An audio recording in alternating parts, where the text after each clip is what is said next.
कहानी की शुरुआत में हम साइबेरिया की एक जेल को देखते हैं जहां ढेर सारे जर्मन सोल्जर्स को लाइन से खड़ा कर दिया गया था। दरअसल वर्ल्ड वॉर 2 के खत्म होने के बाद रशिया ने बहुत से जर्मन सोल्जर्स को कैदी बना लिया था और उनसे कोयले की खानों में दिन रात काम करवाने लगे। हालांकि इस जेल की सिक्योरिटी काफी कम थी, लेकिन इसके बावजूद भी कोई इस जेल से भागने की कोशिश नहीं करता था क्योंकि इस जेल के चारों तरफ बर्फ ही बर्फ थी और ये जेल किसी भी इंसानी बस्ती से पूरे 14,000 किलोमीटर दूर थी। इसलिए अगर कोई कैदी इस जेल से भाग भी गया तो साइबेरिया की जमा देने वाली सर्दी में उसकी मौत पक्की थी। ये जेल चारों तरफ हजारों किलोमीटर दूर फैली हुई बर्फ के बीच में बनाई गई थी, इसीलिए कोई भी कैदी यहाँ से भागने का सोच भी नहीं सकता था। लेकिन इन कैदियों में एक कैदी ऐसा भी था जो बहुत ही शार्प माइंड था और वो इस जेल से भागकर अपनी बीवी और बेटी के पास जाना चाहता था। इस कैदी का नाम क्लेमन फॉयल था, जिसे इस जेल में पूरे 25 साल की सजा काटनी थी और क्लेमन ऐसा बिल्कुल भी नहीं चाहता था कि उसकी आधी जिंदगी इसी जेल में बीत जाए। क्लेमन किसी भी हालत में इस जेल से भागना चाहता था। लकीली एक दिन क्लेमन को भागने का मौका मिल गया और वो एक कोयला ले जाने वाली मालगाड़ी में बैठकर इस जेल से भाग निकला। अब जेल के बाहर जब उसने खुले आसमान में सितारों को देखा तो वो खुशी से झूम उठा, लेकिन ये खुशी कुछ ही देर की मेहमान थी। थोड़ी दूर चलने के बाद उस मालगाड़ी को रोक दिया गया और जब क्लेमन ने बाहर झांक कर देखा तो एक रशियन सोल्जर बंदूक ताने उसके सामने खड़ा था। बदकिस्मती से यहाँ क्लेमन पकड़ा गया और जेल से भागने के जुर्म में उसे एक ओपन एयर सेल में बंद कर दिया गया। सर्दी बहुत ज्यादा थी और रात में होने वाली बारिश ने क्लेमन की हालत खराब कर दी थी। उस सेल में क्लेमन को कुछ घंटों के लिए नहीं बल्कि पूरे 2 दिनों तक रखा गया। अब पूरे 2 दिन बाद अगली सुबह जेल का वार्डन उसके पास आया और उसे सेल से बाहर निकाल कर उससे कुछ भी टॉर्चर नहीं किया गया। बस सिर्फ ये बोला कि तुम्हारे साथी बेसब्री से तुम्हारा इंतजार कर रहे हैं। अब जब क्लेमन अपने साथियों से मिला तो वो सब लाठियां और डंडे लेकर उसका इंतजार कर रहे थे। वो सब क्लेमन पर बहुत गुस्सा थे क्योंकि क्लेमन के भागने की वजह से उन सबको पिछले 2 दिनों से भूखा रखा गया था। और क्लेमन को अब वार्डन की बात समझ में आ गई कि उसने क्यों कहा था कि तुम्हारे साथी तुम्हारा इंतजार कर रहे हैं। अब क्लेमन को देखते ही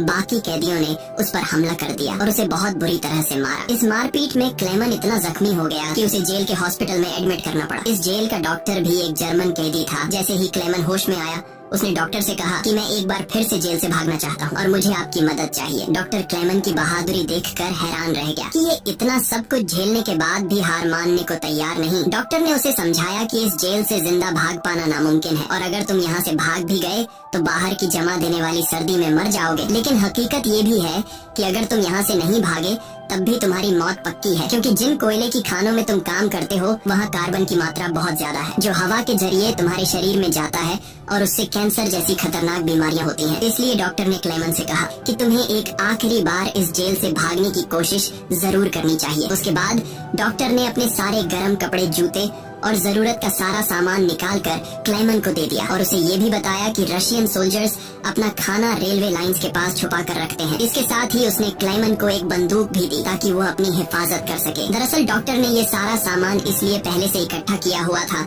क्योंकि वह खुद भी इस जेल से भागना चाहता था, मगर 1 हफ्ते पहले उसे पता चला कि वह कैंसर का मरीज है और उसके पास 1 महीने से ज्यादा वक्त नहीं है। अब उसने क्लेमन को एक लंच बॉक्स दिया और कहा कि अगर तुम जिंदा बच गए तो मेरी फैमिली तक ये लंच बॉक्स पहुंचा देना और कहना कि मैं इस दुनिया में अब नहीं रहा। यहाँ एक बार फिर से रात के अंधेरे में क्लेमन दोबारा भाग निकला और इस बार उसने मालगाड़ी की बजाय पैदल चलने का फैसला किया। वो पूरी रात पैदल चलने के बाद सुबह भी चलता रहता है क्योंकि उसे डर रहता है कि कहीं रशियन सोल्जर उसे पकड़ न ले। अब जब सुबह वार्डन को पता चला कि क्लेमन जेल से फरार हो चुका है तो वो सीधा डॉक्टर से पूछताछ करने उसके कमरे में पहुंचा, लेकिन उसके पहुंचने से पहले ही डॉक्टर ने अपनी जान ले ली थी क्योंकि उसे पता था कि क्लेमन के भागने की खबर सुनने के बाद वार्डन मुझे बहुत तड़पा तड़पा कर मारेगा। इसके बाद वार्डन ने कई रशिया सिपाहियों को क्लेमन की तलाश में भेजा और उसे जिंदा पकड़कर वापस लाने का हुक्म दिया, लेकिन कई दिनों की तलाश के बाद भी उसे क्लेमन का कोई पता न चल सका। क्लेमन की खुशकिस्मती ये थी कि बर्फबारी स्टार्ट होने की वजह से उसके पैरों के निशान मिटते जा रहे थे, जिससे क्लेमन को ढूंढना मुश्किल पड़ रहा था। अब सबको लगने लगा कि क्लेमन इस सर्दी में जमकर मर चुका होगा, मगर वार्डन मानने को तैयार नहीं था क्योंकि वार्डन जानता था कि क्लेमन बहुत स्ट्रॉन्ग है और वो इतनी आसानी से हार नहीं मानेगा, इसलिए उसने तलाश जारी रखने का हुक्म दिया। वहीं दूसरी तरफ हम क्लेमन को देखते हैं जो पूरे जोश के साथ बर्फीले तूफान को पार करते हुए आगे बढ़ रहा था। जेल से भागने के 9 दिन बाद उसे अचानक कुत्तों के भौंकने की आवाज सुनाई दी और जैसे ही वो पीछे मुड़ा उसने एक स्लेज को अपनी तरफ आते देखा। उससे पहले कि वो भागता वो स्लेज उसके पास आ गई और उस पर चढ़ती हुई आगे निकल गई। तभी क्लेमन की आंख खुल गई और उसे पता चला कि वो सिर्फ सपना देख रहा था। दरअसल क्लेमन पिछले 9 दिनों से पैदल चल रहा था और अब उसका खाना भी खत्म हो चुका था। भूख और थकान की वजह से उसका आगे बढ़ना मुश्किल हो गया था, लेकिन इसके बावजूद क्लेमन ने हार नहीं मानी और जैसे तैसे चलता रहा। कुछ दिनों के बाद उसका जिस्म भी जवाब दे गया और वो भूख से बेहोश हो गया। अब कुछ घंटों बाद जब उसे होश आया, उसने अपने आसपास एक अजीब सी आवाज सुनी। तभी उसने एक सील को देखा और ये देखते ही उसकी आंखें चमक उठी। उसने फौरन अपनी बंदूक निकाली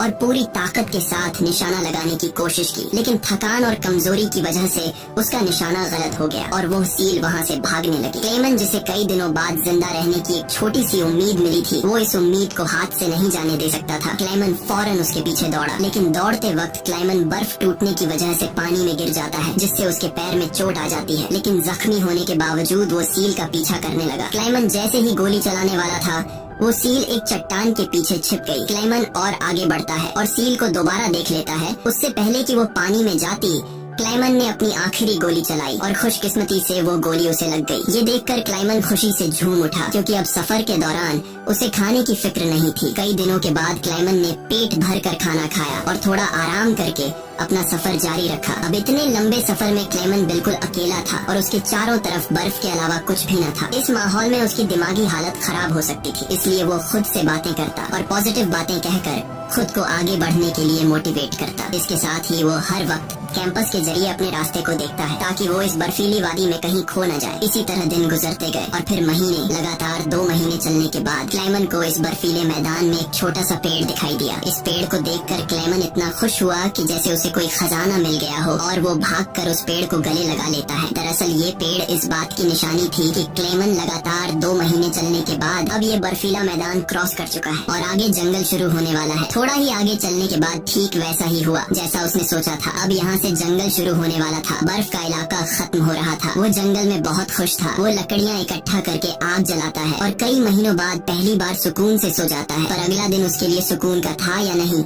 ये कोई नहीं जानता। दूसरी तरफ हम वार्डन को देखते हैं, जो अब भी क्लेमन की तलाश में था और उसने अपनी सर्च पार्टी को हुक्म दिया कि वो 500 किलोमीटर के दायरे में क्लेमन की तलाश करे। वहीं क्लेमन एक जंगल से होता हुआ आगे बढ़ रहा था।